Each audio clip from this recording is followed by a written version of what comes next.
Em 13 de maio de 1917, em uma pequena aldeia chamada Fátima, no interior de Portugal, 3 crianças pastoras, Lúcia, Jacinta e Francisco, afirmaram ter presenciado uma visão celestial.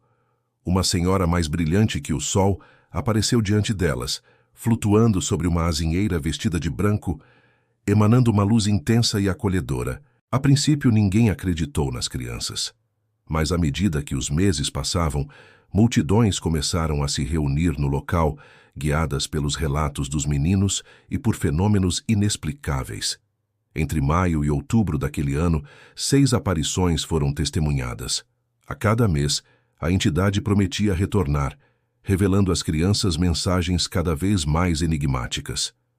No dia 13 de outubro de 1917, uma multidão estimada entre 30.000 e 70.000 pessoas se reuniu em Fátima. Chovia intensamente. E então algo extraordinário aconteceu. A chuva cessou de repente, o céu se abriu e o sol começou a dançar.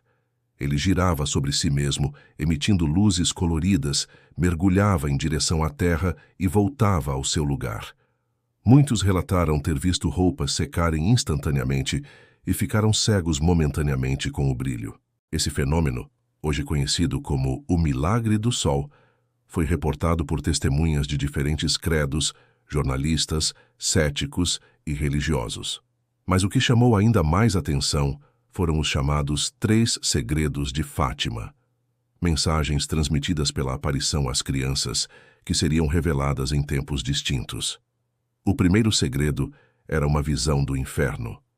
Lúcia descreveu almas sofrendo em chamas, gritos de desespero, figuras demoníacas. A visão era aterradora, e a senhora teria dito que muitas almas iam para o inferno por falta de oração e arrependimento. O segundo segredo previa a eclosão de uma nova guerra mundial, caso a humanidade não se arrependesse, e a expansão do comunismo liderado pela Rússia. A entidade pediu que o Papa consagrasse a Rússia ao Imaculado Coração de Maria, para evitar seus erros e o sofrimento do mundo. Ambos os segredos foram revelados anos depois. Mas o terceiro segredo permaneceu oculto por décadas.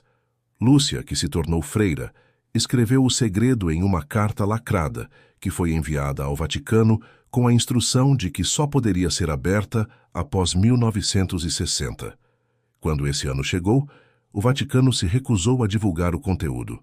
Essa decisão alimentou inúmeras teorias. O que havia na carta? Por que esconder uma mensagem que, segundo as próprias palavras da aparição, era destinada à humanidade? O mistério durou até o ano 2000, quando o Vaticano finalmente divulgou oficialmente o conteúdo do terceiro segredo.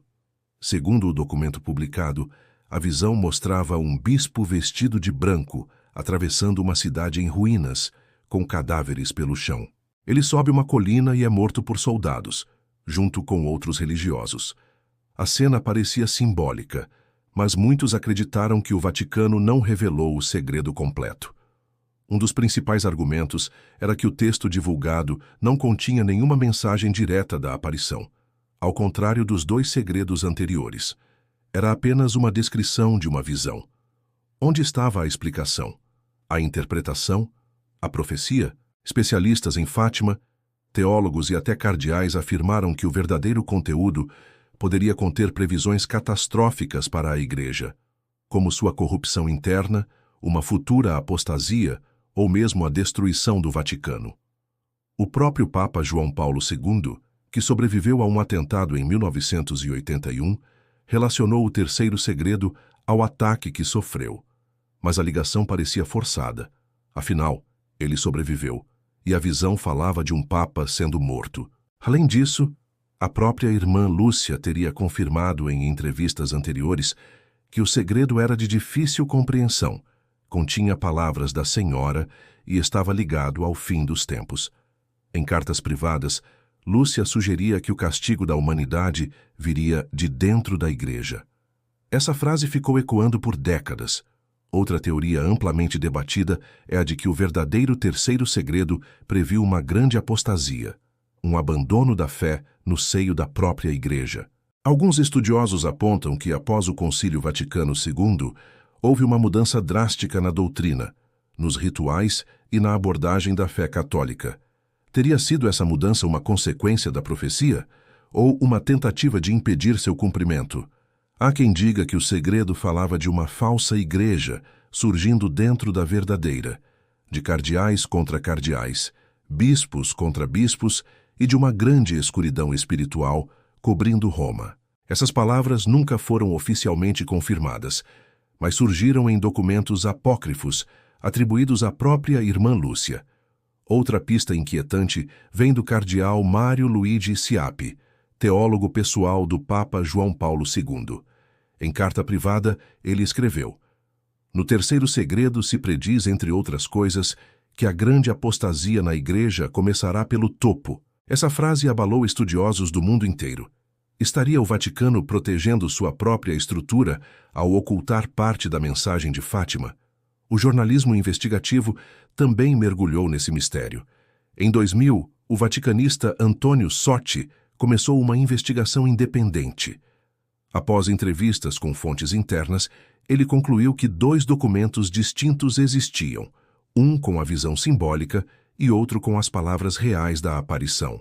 O segundo nunca teria sido divulgado. O jornalista Marco Tosatti também chegou a conclusões semelhantes.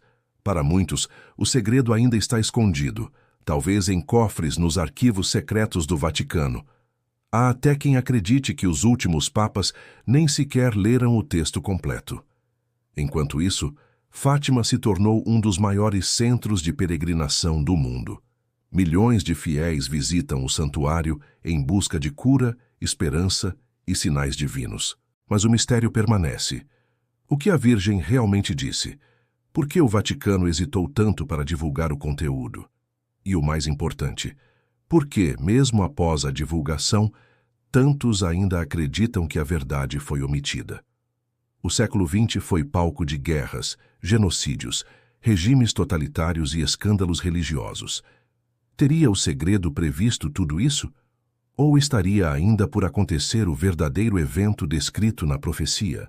Para alguns, o castigo profetizado seria espiritual. A perda da fé em massa, a banalização dos sacramentos, o surgimento de líderes eclesiásticos que negam as verdades fundamentais da fé cristã. Para outros, o castigo seria físico: guerras nucleares, desastres naturais e o colapso da civilização como a conhecemos.